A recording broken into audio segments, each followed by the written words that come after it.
मैं आज के इस कार्यक्रम में जो उपस्थित हैं उन सभी का आभार व्यक्त करता हूं जिन्होंने इस कार्यक्रम के आयोजन संयोजन में भूमिका निभाई है और मुझे आपके सामने प्रस्तुत होने का मौका दिया है। आपके नगर में आया हूं, मुझे बहुत आनंद की अनुभूति है और आनंद की अनुभूति का सबसे बड़ा कारण ये है कि हमारे देश के जो आज़ादी की लड़ाई के प्रथम पंक्ति के शहीदों में जिनकी गिनती होती है, महारानी झांसी लक्ष्मीबाई, उनकी कर्मभूमि पर मैं आया हूं, इसका मुझे बहुत आनंद है। और आते ही मुझे एक सुखद समाचार आपके महापौर जी का मिला कि यहाँ एक ज्योति जलाने का काम पिछले वर्ष से शुरू हुआ है उनकी समाधि पर। हमारे प्रथम स्वाधीनता संग्राम के 150 वर्ष पूरे हुए पिछले साल, उस निमित्त से यहाँ पर ज्योति जलाने का काम, जो अखंड ज्योति है वो प्रज्वलित करने का काम हुआ है। ये बहुत आनंद और सुख की बात है। इस देश के शहीदों की जहाँ समाधियाँ हैं वहाँ पर सभी जगह ऐसा होना ही चाहिए। ये तो एक सामान्य सी बात है, लेकिन हम आज़ादी के 62 साल के बाद कुछ शहीदों को याद कर पाएँ और ये काम कर पाएँ तो ये हम अपने ही पाप को कुछ कम करेंगे, ऐसा मुझे लगता है। ये तो काम 1947 में ही होना चाहिए, आज़ादी मिलते ही ये काम होना चाहिए, क्योंकि जिन्होंने आज़ादी दिलाई है अगर उनके प्रति हम सम्मान नहीं कर सकते, कृतज्ञता ज्ञापित नहीं कर सकते, तो हमसे ज़्यादा कृतज्ञ और कौन हो सकता है। तो ये आनंद का समाचार मुझे मिला, इसके लिए मैं महापौर जी को बधाई देता हूँ, उनकी पूरी टीम को बधाई देता हूँ जिन्होंने ये काम करने में सक्रिय सहयोग दिया होगा। भारत स्वाभिमान नाम का एक अभियान शुरू हुआ है पिछले जनवरी 5 से 2009 में। ये अभियान संपूर्ण भारत देश में शुरू हुआ है। परम पूजनीय स्वामी रामदेव जी इसके अध्यक्ष हैं, आचार्य बालकृष्ण जी इसके महामंत्री हैं, मुझे परम पूजनीय स्वामी जी ने राष्ट्रीय सचिव की जिम्मेदारी दे रखी है। इसके अलावा इस अभियान में 680 जिलों के जिला प्रभारी हैं, 31 राज्यों के राज्य प्रभारी हैं और सारे देश में करीब 2,40,000 योग शिक्षक हैं जो इस अभियान के साथ तन मन धन से लगे हुए हैं। हमारी ऐसी कोशिश है कि जनवरी 2010 तक इस अभियान में लगभग 11 लाख लोग पूरे देश में सक्रिय सहभागी हो जाएंगे और अगले वर्ष से परम पूजनीय स्वामी जी खुद एक जिले के प्रवास पर निकलने की तैयारी में है। तो हमारा अनुमान है कि स्वामी जी का जो जिलों का प्रवास होगा और अगर वो 2 साल चल गया तो सारे देश के करीब 5 करोड़ लोग इस अभियान से प्रत्यक्ष रूप से जुड़ जाएंगे। उसके बाद हम कुछ काम करना चाहते हैं। एक बार हमारा संगठन खड़ा हो जाए, हमारी शक्ति हो जाए, तो हम कुछ काम करना चाहते हैं। और वो काम क्या करना चाहते हैं, अगर एक वाक्य में कहूँ तो शहीदों के अधूरे सपनों को हम पूरा करना चाहते हैं। इसी के लिए हमने ये भारत स्वाभिमान अभियान बनाया है। हमारे देश के क्रांतिवीरों के, हमारे देश के शहीदों के, हमारे देश के महापुरुषों के जो सपने हैं भारत के बारे में, ऐसा भारत होना चाहिए, ऐसा भारत होना चाहिए, वही हम पूरा करना चाहते हैं। होना तो ये चाहिए था कि ये सारे सपने, सारे आदर्श जो क्रांतिकारियों ने देखे, शहीदों ने देखे, वो आज़ादी मिलते ही पूरे होते, लेकिन नहीं हो पाए हैं। उसके कुछ गंभीर कारण हैं। उन कारणों की जांच पड़ताल करके उनका कोई समाधान निकालने के प्रयास में हम सब लोग हैं। मुझे ये कहते हुए बहुत अफसोस है, बहुत दुख है कि हमारे देश की आज़ादी बहुत कीमती है, बहुत मूल्यवान है। हमारी आज़ादी का मूल्य, हमारी आज़ादी की कीमत अगर आप जानना चाहें तो 2-3 जानकारियों से आप उसको अंदाज़ा लगा सकते हैं। पहली जानकारी ये कि महारानी झांसी लक्ष्मीबाई का जो बलिदान हुआ, भगत सिंह, ऊधम सिंह, चंद्रशेखर जैसे क्रांतिकारियों के जो बलिदान हुए, नाना साहब पेशवा, तात्या टोपे के जो बलिदान हुए, ऐसे बलिदान हमारे देश में 7,32,780 हुए। 1-2 बलिदान के बाद आज़ादी नहीं आई।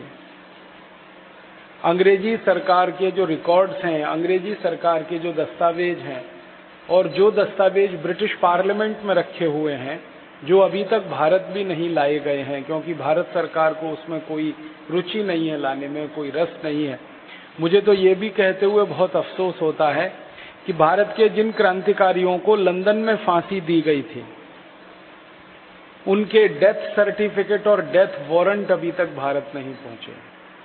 आजादी के 62 साल में 63वां साल शुरू हो चुका है। जिन शहीदों को लंदन में फांसी दी गई, ऐसे बहुत शहीद हैं। लंदन की जेलों में उनके डेथ वारंट पड़े हुए हैं, डेथ सर्टिफिकेट पड़े हुए हैं। कई शहीदों की अस्थियां वहां जेलों में रखी हुई, वो अभी तक हमारे देश में नहीं आई हैं। ये हमारे देश के आजादी के बाद के जो नेता हैं, शासक हैं, उनका असली परिचय देने के लिए काफी है कि वो कैसे व्यक्ति।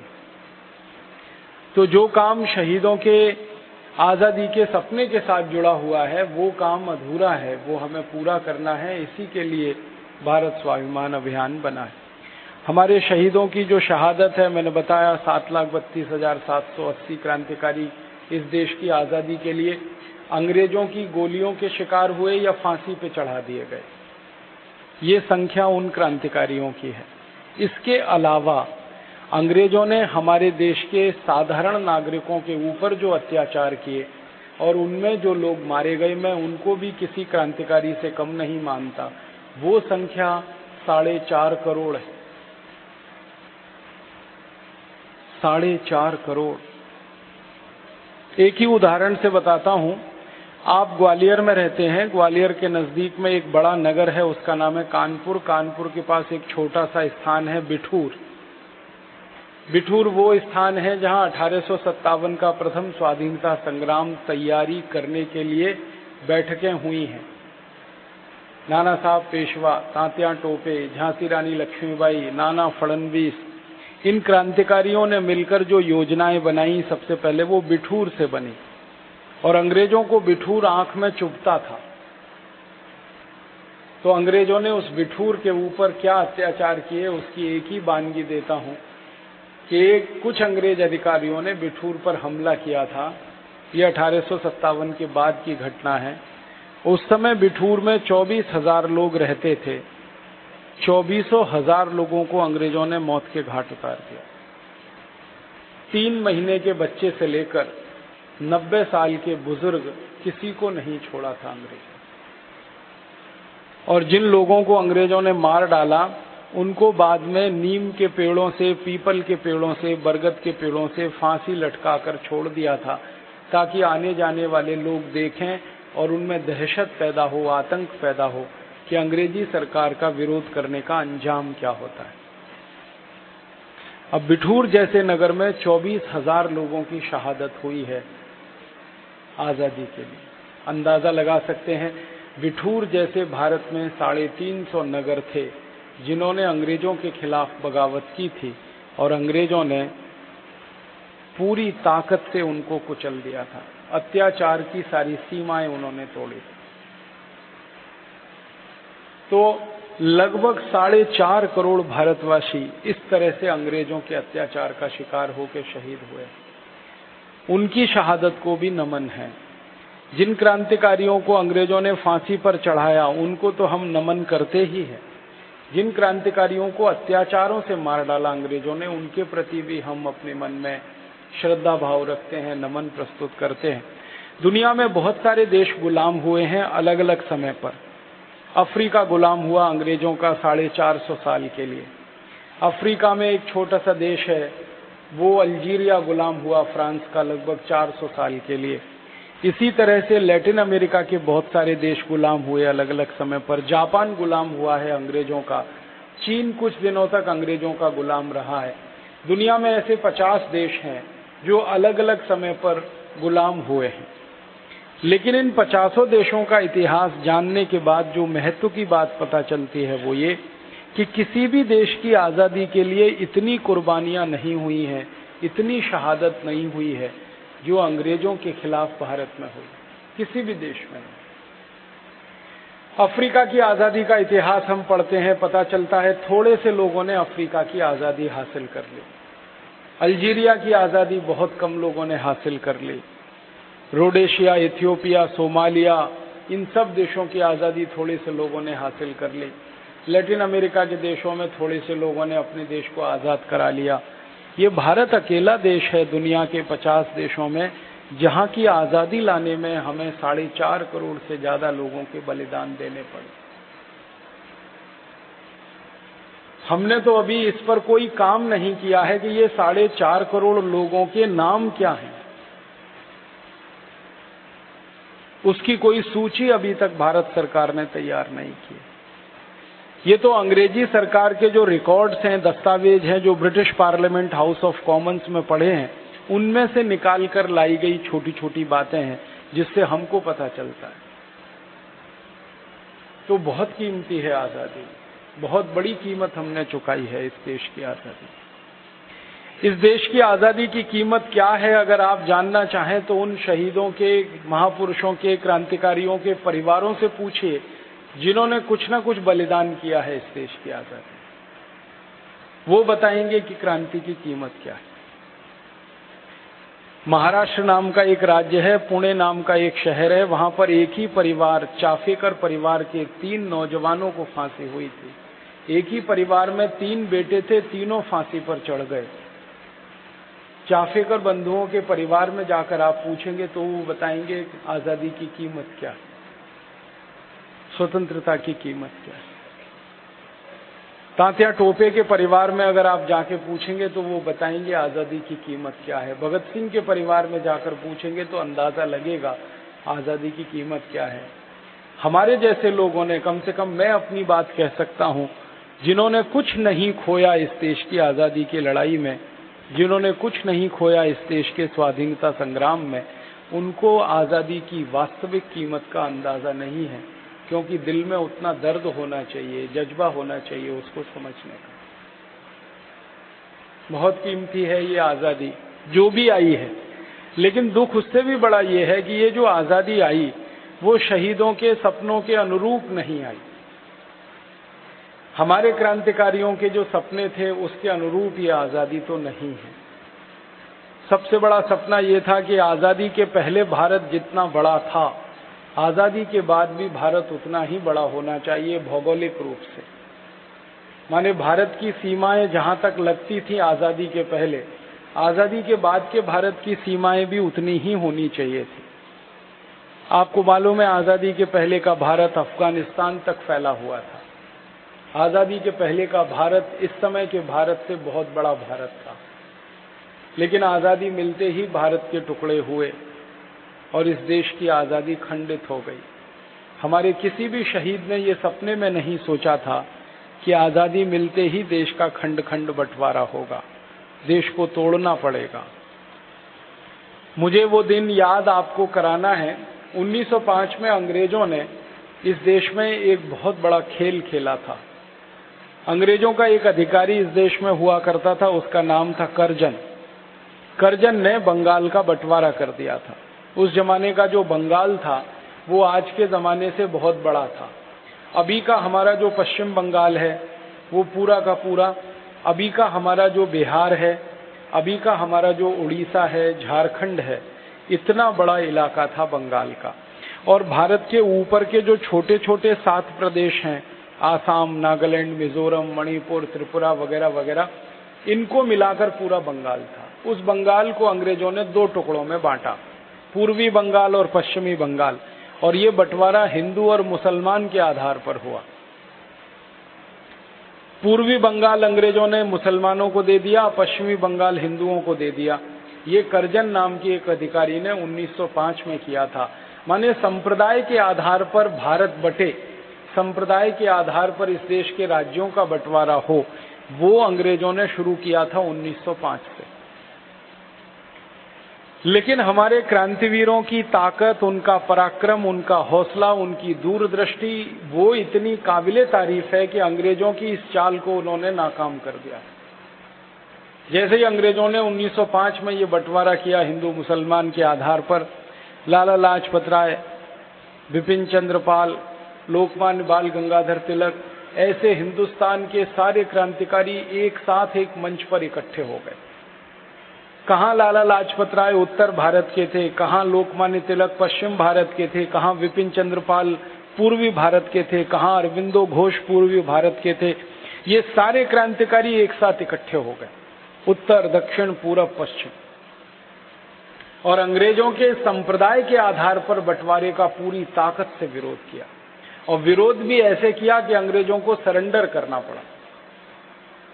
इन क्रांतिवीरों ने अंग्रेजों को जवाब देने के लिए एक स्वदेशी आंदोलन शुरू किया, और इन क्रांतिवीरों का ये कहना था कि अंग्रेजों की ताकत और हैसियत इस देश में जो बढ़ी वो उनके व्यापार से बढ़ी।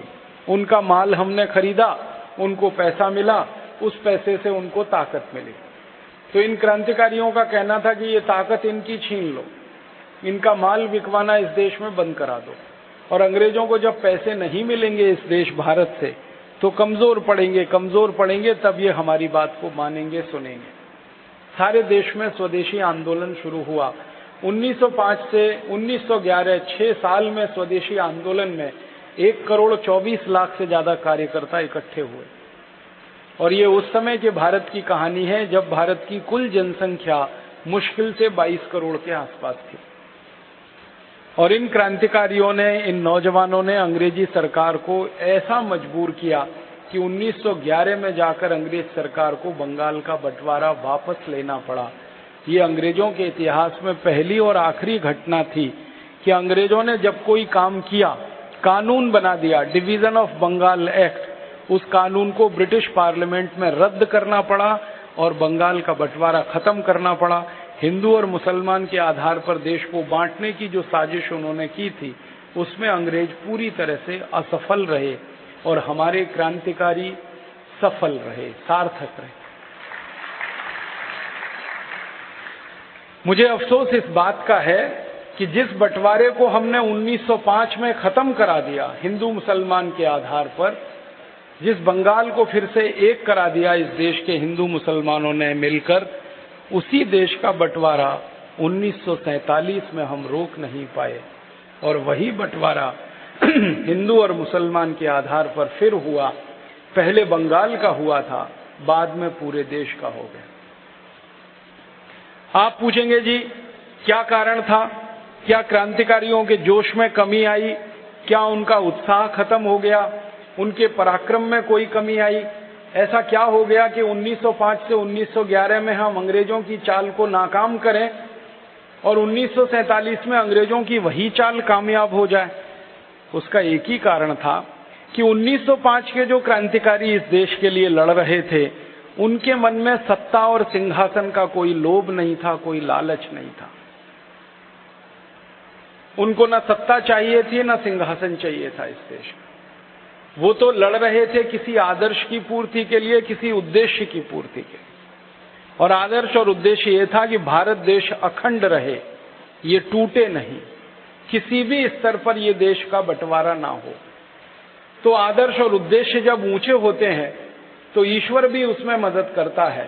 शायद ईश्वर ने हमारी मदद की।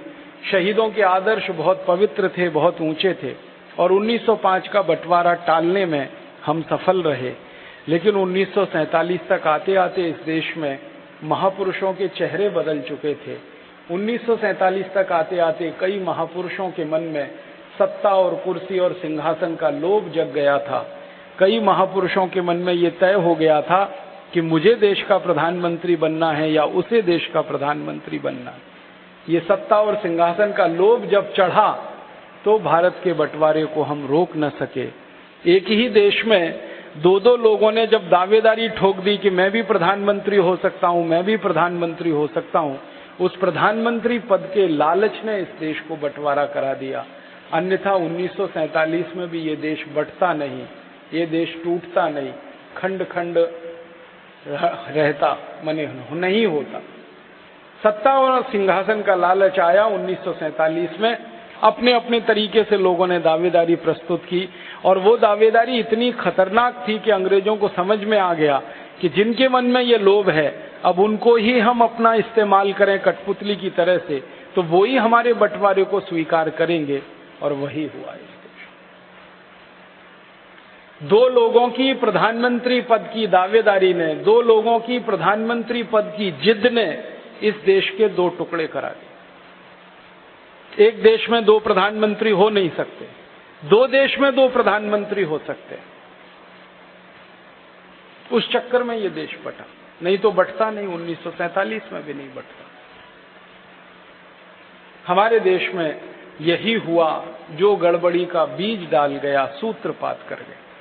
1947 के पहले के क्रांतिकारियों का सत्ता और सिंहासन का लोभ नहीं, देश और आजादी के लिए सब कुछ कुर्बान, ये सपना 47 तक आते आते सत्ता और सिंहासन महत्वपूर्ण हो जाए और अपने को कुर्बान कर देने की और अपने को बलिदान करने की बात पीछे हट जाए तो देश बंटता है, और वो बंट गया। और वहीं से खंडन शुरू हो गया इस देश के, विभाजन के बीज बोए, फिर विभाजन हो गया।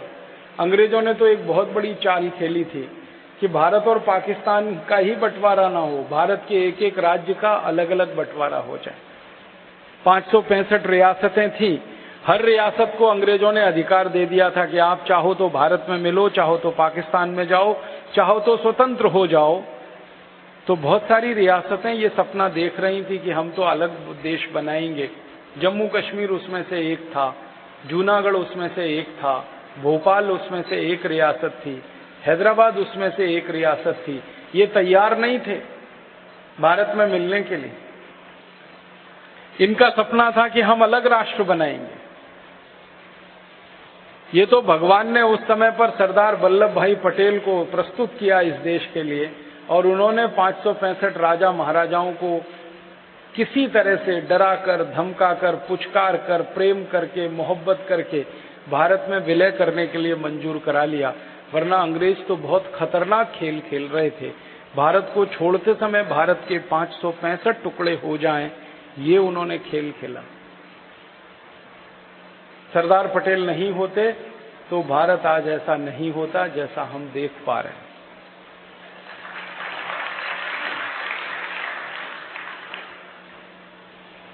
सरदार पटेल लेकिन भारत के पाकिस्तान बनने से नहीं रोक पाए, क्योंकि वहां उनकी बहुत सारी चीजें चल नहीं पाई। पाकिस्तान भी नहीं बंटता अगर सारी कुछ सरदार पटेल की चली होती तो। पाकिस्तान भी अलग नहीं होता अगर सब कुछ उनकी चली होती तो। जहां तक उनकी चली और जहां तक उनकी सीमा थी करने की, उन्होंने भारत के बहुत सारे हिस्सों को एक कर दिया। लेकिन उसके बाद की कहानी बहुत दर्दनाक है इस देश की, और वो कहानी ने हमको मजबूर किया है कि हम भारत स्वाभिमान जैसा अभियान चलाएं। कहानी सीधी सी ये है कि आजादी आई, हमारी सरकार बनी, तो हमारी सरकार की प्राथमिकता क्या होनी चाहिए? सीधी सी प्राथमिकता ये होनी चाहिए कि शहीदों ने जो कुर्बानी देकर आजादी लाई है, उनके सपने क्या हैं, उनको पूरा करने के लिए सरकार काम करे। ये सबसे पहली प्राथमिकता होनी चाहिए। हमारे शहीदों के सपने क्या हैं? छोटी छोटी से सपने हैं उनके, बहुत बड़े नहीं है। मैं कुछ शहीदों के बारे में आपसे बात करना चाहता हूं। एक बड़े शहीद इस देश के, अमर शहीद जिनको कहा जाता है, भगत सिंह, उन्होंने जेल में एक डायरी लिखी अपनी। आप जानते हैं भगत सिंह को फांसी की सजा हुई थी उनके 2 आरोपों के आधार पर। एक तो एक पुलिस अधिकारी सैंडर्स को उन्होंने गोली से मार दिया था, और दूसरा उन्होंने असेंबली में बम फेंका था। असेंबली माने हमारी आज की ये संसद जो चलती है दिल्ली में, उस जमाने में इसको असेंबली कहा करते थे। तो संसद में बम फेंका था, उस बम से कोई घायल नहीं हुआ था, कोई मरा नहीं था। बम में कोई छर्रे नहीं थे, कोई गोला बारूद नहीं भरा हुआ था। उसमें कुछ पर्चे भरे हुए थे कागज के, और उन पर कुछ लिखा हुआ था। क्या लिखा हुआ था? ये लिखा हुआ था कि अंग्रेजों को भारत छोड़ देना चाहिए, अंग्रेजों को भारत से चले जाना चाहिए, ये लिखा हुआ था। और दूसरी बात ये लिखी हुई थी कि अंग्रेजों के जाने के बाद इस देश में से अंग्रेजियत को भी भारत छोड़ देना चाहिए। अंग्रेजों को तो भारत छोड़ना ही है। उस पर्चे में इतनी ज्यादा स्पष्टता से लिखा हुआ था कि अंग्रेजों को तो भारत छोड़ना ही है, आज नहीं तो कल। अगर आज अंग्रेज भारत से छोड़ते हैं तो उनकी कुछ इज्जत बची रहेगी सारी दुनिया में, नहीं तो कल हम उनसे भारत छुड़वा लेंगे तो सारी दुनिया उनको थू थू करेगी। जब हम उनसे भारत छुड़वा लेंगे तो दुनिया में अंग्रेजों की बेइज्जती और अपमान होगा, और अंग्रेज आज अगर खुद छोड़कर चले जाएंगे तो उनका सम्मान होगा सारी दुनिया में। ये स्पष्ट रूप से उस पर्चे पर लिखा हुआ था। किसने तैयार किया था वो पर्चा? हमारे देश के जो अमर शहीद भगत सिंह, इनके एक सहयोगी थे मनमथनाथ गुप्त, उन्होंने वो पर्चा तैयार किया था। और वो पर्चा क्या था, हिंदुस्तानी सोशलिस्ट रिपब्लिकन एसोसिएशन नाम का एक संगठन बना था, उस संगठन का घोषणा पत्र था वो। इस संगठन की नींव पड़ी थी 1924 में। बनारस में इसका पहला सम्मेलन हुआ था। इस सम्मेलन की अध्यक्षता की थी पंडित राम प्रसाद बिस्मिल ने। और चूंकि उन्होंने अध्यक्षता की थी तो उनको जीवन भर के लिए इस संगठन का अध्यक्ष बना दिया गया। महासचिव इसके बने थे पंडित चंद्रशेखर आजाद, कोषाध्यक्ष बने थे मनमथनाथ गुप्त, फिर इसके प्रचार प्रसार विभाग के मंत्री बने थे शचीन्द्र नाथ लाहिड़ी। ऐसे करके क्रांतिकारियों ने यह संगठन खड़ा किया था। इसका एक घोषणा पत्र जारी हुआ था कि हम ये संगठन क्यों बना रहे हैं, और उस घोषणा पत्र का नाम दिया गया था द रिवॉल्यूशन, माने क्रांति। उसमें कुछ बिंदु तय किए गए थे और वो बिंदु शहीदों के सपनों को बताते हैं। पहला बिंदु ये था कि अंग्रेज भारत छोड़े। दूसरा बिंदु था कि अंग्रेजों के साथ अंग्रेजियत भी भारत छोड़े।